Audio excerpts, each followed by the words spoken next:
Buenas noches, profesor. El día de hoy le vengo a mostrar el funcionamiento de mi circuito multiplicador de voltaje de orden 6 utilizando diodos y capacitores.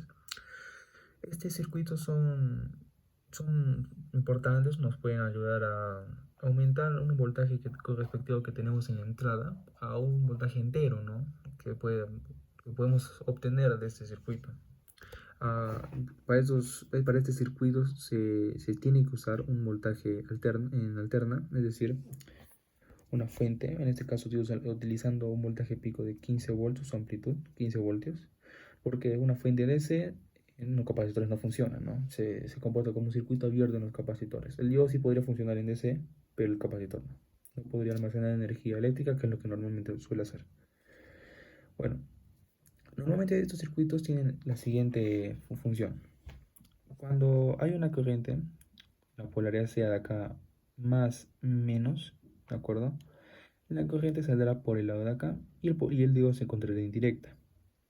Y empezará a cargar este capacitor de acá. Cuando ya llega un voltaje pico negativo máximo, es decir, menos 15 voltios, y ya vaya al ciclo positivo, es decir, menos 10, menos 9 voltios aproximadamente, acá el voltaje va a ser menos que el voltaje de acá. Es decir, acá ya va a tener un voltaje suficiente, ¿de acuerdo? De polaridad más menos, que va a ser mayor que el de la fuente. Entonces acá va a ocurrir lo siguiente. Acá el diodo se va a abrir, ¿de acuerdo? El diodo se va a abrir y el que va a funcionar va a ser este.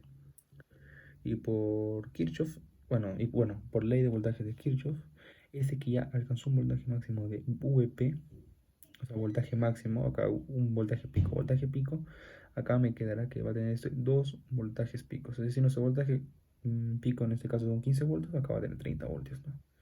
Voy a iniciar la simulación para comprobar que haya 30 voltios aproximadamente. ¿De acuerdo? No sé si se puede apreciar. ¿De acuerdo? Acá el capacitor que he mencionado marca 29 voltios, es bastante cerca a 30 voltios. El de aquí va a marcar 14.5, que se acerca a 15. Y acá es un poco, no, es interesante, ¿no? Porque nuestra fuente AC debería botarnos 15 voltios y nos bota 10.7 voltios. O sea, no es tan lejano, pero es un poquito raro, ¿no? Capaz sea por los factores que tenga el circuito, la capacitancia, ¿no?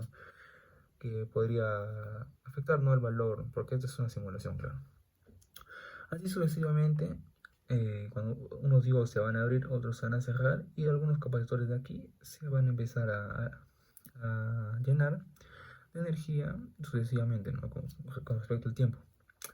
Acá utilizo voltímetros para comprobar, ¿no? El voltaje que almacena, ¿no? Acá en este caso son 14.5 voltios. Y si junto acá el terminal de aquí, bueno, el nodo de acá, con el final, el de aquí, va a pasar algo curioso. Acá los capacitores tienen una polaridad menos más, bueno, más menos, más menos, más menos. O sea, van a tener una polaridad igual, se van a sumar eso. El voltaje que tienen acá se van a sumar. Y nos va a dar aproximadamente nuestro voltaje pico por 6, ¿no? Que sería 90 voltios, ¿no? Y acá la verdad se aproxima bastante, se puede ver 87 voltios, 87.1 voltios, ¿de acuerdo? 87.1 voltios.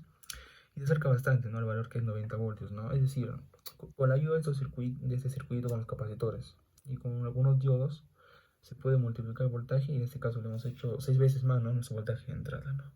Ya que cada capacitor acá va a tener 2 voltaje pico de almacenarse a 30 voltios y se van a empezar a sumar, ¿no? Esos tres van a dar 90 voltios. También podríamos rescatar de que hay un triplicador, ¿de acuerdo?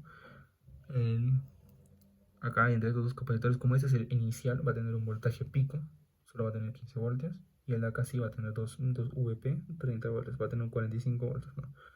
Como se puede ver acá, 43.5, no se acerca. Y eso sucesivamente, ¿no? Va a multiplicar el voltaje de entrada n veces, ¿no? Donde n es un entero. Eso sería todo, profesor, y muchas gracias.